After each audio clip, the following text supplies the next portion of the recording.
500 টাকা দিয়ে সদস্য হলেই মিলবে হাইব্রিড জাতের 20টি মুরগি। 21 মাস পর্যন্ত পাওয়া যাবে মুরগির খাবার, ঔষধ ও ভ্যাকসিন। এসব মুরগি 600টি পর্যন্ত ডিম দেবে। আর 100 টাকার 10টি কিস্তিতে প্রতি সদস্যকে দেওয়া হবে মুরগি পালনের দোতলা কাঠের ঘর। 1300 টাকা দিয়ে হওয়া যাবে গ্রুপ লিডার, যাতে মাসে বেতন পাওয়া যাবে 5000 টাকা।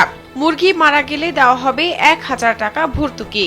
এমন সব প্রলোভন দিয়ে 20,000 মানুষের সাথে প্রতারণা করা হয়েছে। খড় দিব, তারপরে খাদ্য দিব, ওষুধপাতি দিব, সবকিছু দিব, দিয়া হাইরা 500 করে টাকা নিছে। মানুষ কি আমরা মনে করি অতিরিক্ত লুবিত এই হাজবেন্ড না করলো তারপরে টাকা দিলাম। টাঙ্গাইলের গোপালপুর উপজেলার বিভিন্ন গ্রাম থেকে নানা প্রলোভন দিয়ে প্রায় কোটি টাকা বাগিয়ে নেওয়া হয়েছে 20,000 মানুষের থেকে। টাকা নেওয়ার পরে সেপ্টেম্বরের 25 তারিখে মুরগি ও মুরগির খাবার দেওয়ার কথা ছিল। তবে 25 তারিখের পর থেকে বারবার কল করা হলেও ফোন ধরছেন না প্রতারকরা। এমনটাই অভিযোগ এলাকার বাসিন্দাদের।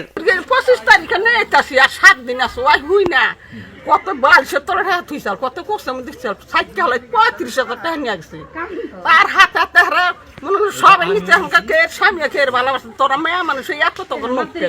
যেসব নারী সদস্যরা প্রতারকদের ফাঁদে পা দিয়েছিলেন, প্রতারিত হওয়ায় বর্তমানে এসব নারী সদস্যরা পরিবারেরও তোপের মুখে আছেন। সদস্য হওয়ার নামে ভুক্তভোগীদের যেসব কার্ড দেওয়া হয়েছিল তাতে লেখা লেয়ার মুরগি ফার্ম অ্যান্ড হ্যাচারি। কার্ডে প্রোপ্রাইটারের নাম লেখা মোসাম্মদ ফাতেমাতুজ জান্নাত, ঠিকানায় লেখা সাবগ্রাম, উপজেলা সদর, বগুড়া। কার্ডের গায়ে লেখা 3টি নম্বরই বন্ধ পাওয়া যায়।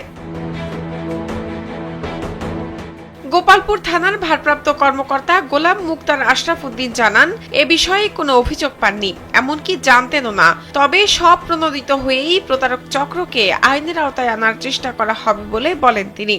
তো আমরা জানি না, আপনার মাধ্যমে জানতে পারলাম। কোনো অভিযোগ পাই নাই, আজ পর্যন্ত কোনো অভিযোগও পাই নাই।